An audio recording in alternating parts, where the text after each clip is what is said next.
Una palabra. Tan solo una palabra. Y sí, la has escuchado toda tu vida.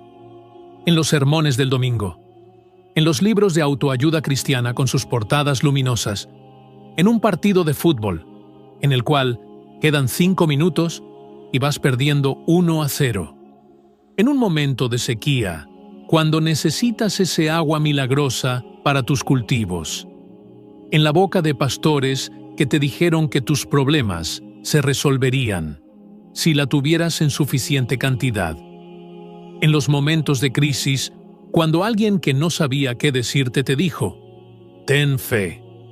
Fe, tan repetida que dejó de significar algo, tan usada que se convirtió en ruido de fondo religioso. Eso es exactamente el problema, porque detrás de esa palabra hay un mecanismo que no tiene nada de vago ni de sentimental. Hay un término técnico del mundo greco-romano que el Nuevo Testamento utiliza 243 veces, que Jesús, Pablo, Santiago, Pedro y el autor de Hebreos repiten como si fuera el eje sobre el que gira todo lo demás. Y ese término, en el siglo I, no significaba lo que te enseñaron que significa. No es un matiz menor, es la diferencia entre practicar algo que funciona y llevar décadas practicando una versión reducida de algo que el texto nunca dijo. Hoy vamos a entrar en el griego, no como ejercicio académico, como detonador. Necesitas saber algo antes de continuar, porque va a cambiar la forma en que escuchas todo lo que viene después. Cuando el Nuevo Testamento fue escrito, el griego koine era el idioma común del Mediterráneo oriental. No el griego clásico de los filósofos atenienses, sino el griego de la calle, del mercado, del contrato comercial, de la correspondencia militar.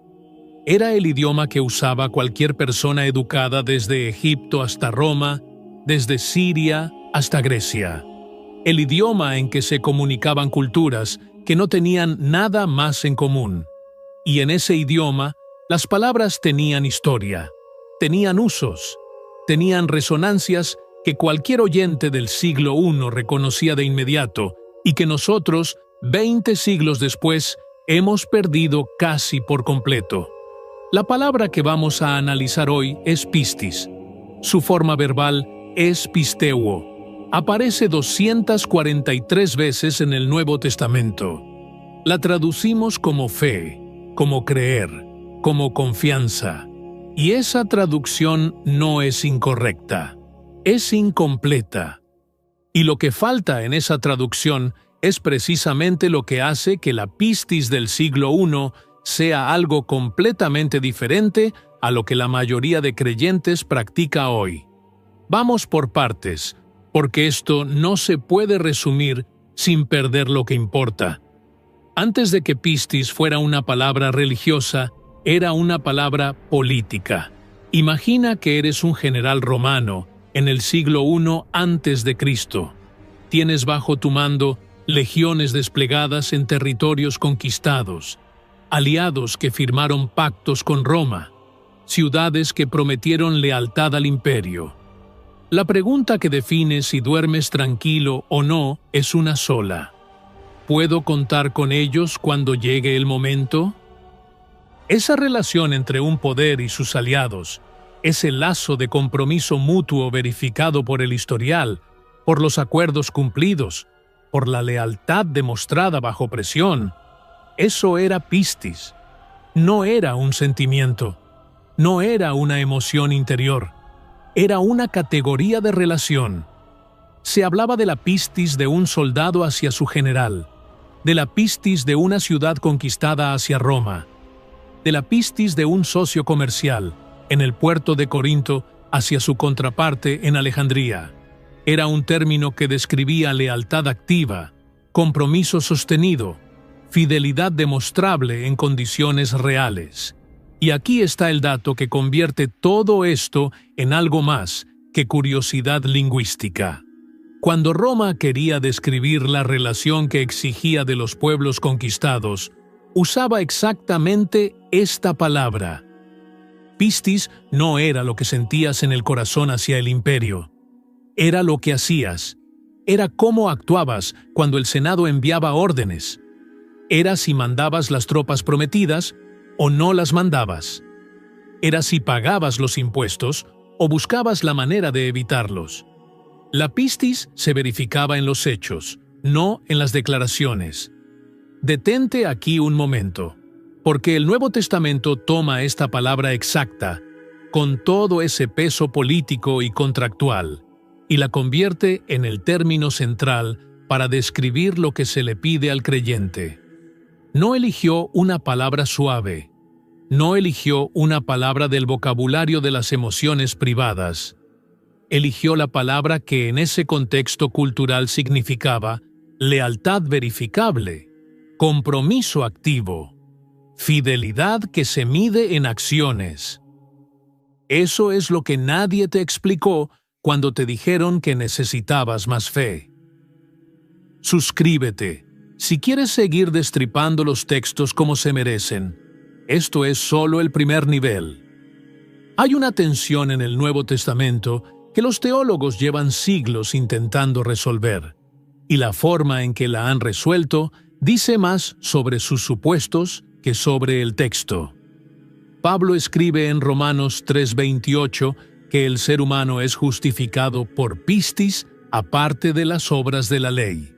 Santiago escribe en el capítulo 2 de su carta que la pistis sin obras está muerta.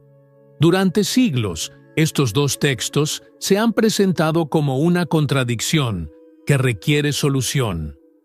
Lutero, el padre de la Reforma protestante, llegó a decir que la carta de Santiago era una epístola de paja, porque no encajaba con su comprensión de la justificación por la fe. Descartó un libro entero del canon porque estorbaba. Eso debería detenerte, porque cuando un sistema teológico necesita descartar un texto para mantenerse coherente, el problema no está en el texto, está en el sistema. Aquí está lo que ocurre cuando lees a Pablo y a Santiago con la definición original de pistis en la mano. La contradicción desaparece completamente. No se atenúa, desaparece. Pablo está diciendo: no es la observancia mecánica de rituales lo que te pone en correcta relación con Dios. Es la pistis, la lealtad activa comprometida con Cristo, no con el sistema de normas heredado. Santiago está diciendo, si esa pistis es real, producirá acciones, porque la lealtad que no se mueve no es lealtad, es declaración verbal, es decir que eres soldado, pero no presentarte cuando llaman a filas. No hay contradicción. Hay dos personas describiendo el mismo concepto desde ángulos distintos. Uno está atacando la observancia sin lealtad real. El otro está atacando la declaración sin compromiso real. Los dos están hablando del mismo problema visto desde lados opuestos. El problema no estaba en el texto durante todos estos siglos. Estaba en la traducción con la que llegábamos al texto. Y ahora viene la pregunta incómoda, la que no se puede responder con facilidad. Si la pistis siempre significó lealtad activa y verificable, ¿qué versión llevas tú practicando? ¿Has estado ejercitando un compromiso real con alguien cuyo carácter conoces? ¿O has estado intentando generar un estado emocional interior lo suficientemente intenso como para que cuente como fe? No es una pregunta retórica. Es la pregunta que el texto lleva 2000 años haciendo y que muy pocas traducciones han tenido el rigor de transmitir. Hebreos 11 es el capítulo que la tradición cristiana llama el capítulo de la fe. Y con la definición correcta de pistis, se vuelve algo completamente diferente a como lo has escuchado. Por pistis Abel ofreció, por pistis Noé construyó, por pistis Abraham salió, por pistis Moisés dejó Egipto, El patrón es tan sistemático que resulta imposible no verlo una vez que lo ves. Cada ejemplo de pistis en ese capítulo es un acto, una decisión, un movimiento concreto en el mundo real que costó algo. Abel no adoptó una postura teológica, ofreció. Noé no tuvo una experiencia espiritual transformadora. Construyó un barco durante décadas mientras el cielo permanecía despejado y sus vecinos lo miraban como alguien que había perdido la cabeza. Abraham no firmó un credo doctrinal. Salió, sin saber a dónde iba, según el mismo texto. La pistis no esperó a tener el mapa completo. Se movió con el mapa incompleto, porque la lealtad a quien lo enviaba era suficiente base para el movimiento. Moisés no hizo una meditación sobre la identidad egipcia que llevaba asumida 40 años. La dejó, con todo lo que eso costó, con todo lo que eso implicaba perder. Dale like ahora si esto está cambiando cómo lees el texto. Ese gesto hace que más personas encuentren este tipo de análisis. Pistis en Hebreos 11 no es el estado mental de creer que algo es verdad. Es la respuesta activa de alguien que ha decidido comprometerse con un agente cuyo carácter conoce lo suficiente como para mover el pie, aunque no vea el suelo. Es el navegante que corrige el rumbo basándose en la brújula, no porque ya distinga el puerto en el horizonte. Y aquí está lo que el capítulo no resuelve limpiamente, lo que queda abierto si lo lees sin domesticarlo. Algunos de los personajes de Hebreos 11 no vieron el cumplimiento de lo que les fue prometido. El texto lo dice explícitamente, sin suavizarlo. Murieron en pistis sin haber recibido las promesas. No es un dato menor. Es estructural. La pistis del siglo I no garantizaba el resultado. Garantizaba la calidad de la relación con quien te había comprometido a seguir. Eso es completamente diferente a cómo se predica la fe en la mayoría de contextos hoy. Hay un momento en los evangelios que con esta definición de pistis adquiere una densidad que probablemente nunca has visto. Jesús dice en varias ocasiones, «Tu pistis te ha salvado». Lo dice a la mujer con el flujo de sangre. Lo dice al ciego Bartimeo. Lo dice al leproso que regresa a dar gracias.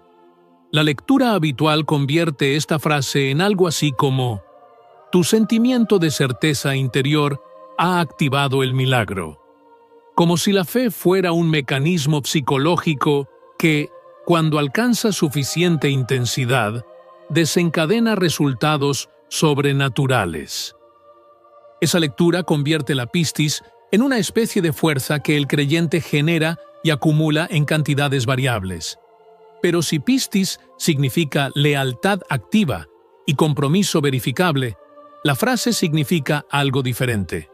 Significa lo que te movió a venir, lo que te hizo cruzar la multitud, lo que te hizo gritar cuando te decían que te callaras, lo que te hizo tirarte el manto y correr cuando te llamó, esa decisión de lealtad que tomaste antes de ver el resultado. Eso es lo que está operando aquí.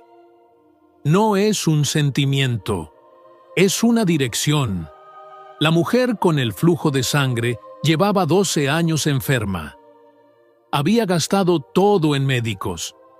Estaba ritualmente impura según la ley, lo que significaba que no debía estar en esa multitud, no debía tocar a nadie, y definitivamente no debía tocar a un maestro en público.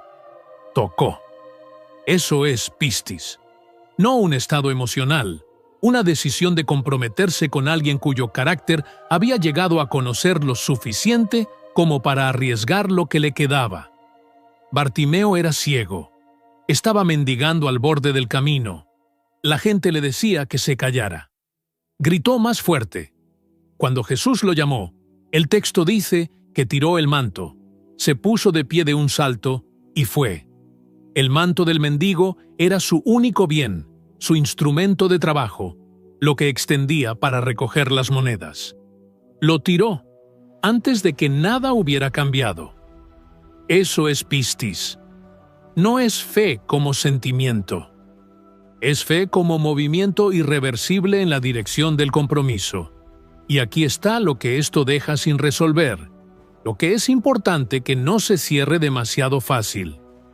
Si la pistis siempre fue esto, lealtad activa, compromiso que se verifica en el movimiento, decisión de dirección antes de la certeza del resultado, entonces la pregunta que el Nuevo Testamento lleva 2000 años haciendo es una pregunta muy concreta. No es ¿cuánto crees? Es ¿en qué dirección te estás moviendo? Y la segunda pregunta, la más incómoda, es ¿ese movimiento costaría algo si lo quitaras?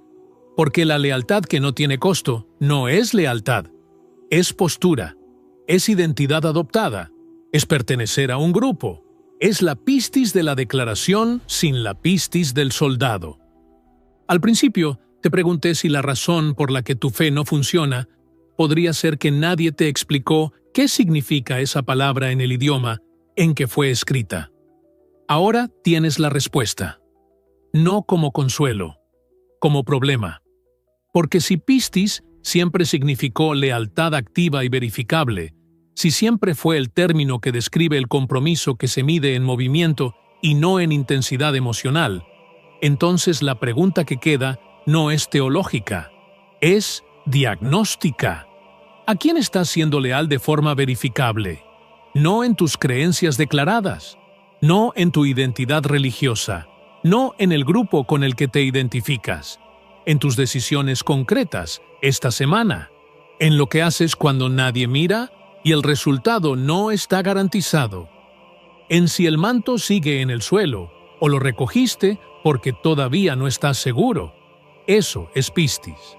Y lo que el texto lleva 2000 años diciendo, lo que Pilato proclamó sin querer al escribir en 3 idiomas, lo que Pablo y Santiago describían desde ángulos distintos sin contradecirse, lo que Hebreos 11 cataloga acto por acto sin suavizarlo, es que la versión reducida que te enseñaron no es la versión completa. Lo que queda por preguntarse es qué hacer con eso. Si este tipo de análisis es lo que buscas, suscríbete. No para tener respuestas tranquilizadoras, para seguir haciendo exactamente estas preguntas con el rigor que merecen.